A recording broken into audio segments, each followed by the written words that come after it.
Cutting across nationalities, women activists for human rights and peace from 7 South Asian countries have joined hands to support Sharmila, who has been on a fast unto death for the past 11 years against the state militarization.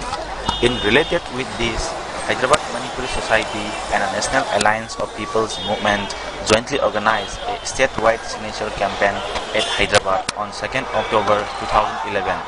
Many students studying at Hyderabad and professionals participated in this campaign in support of the Sharmila's decade-long fasting to repeal the Armed Forces Special Powers Act 1958.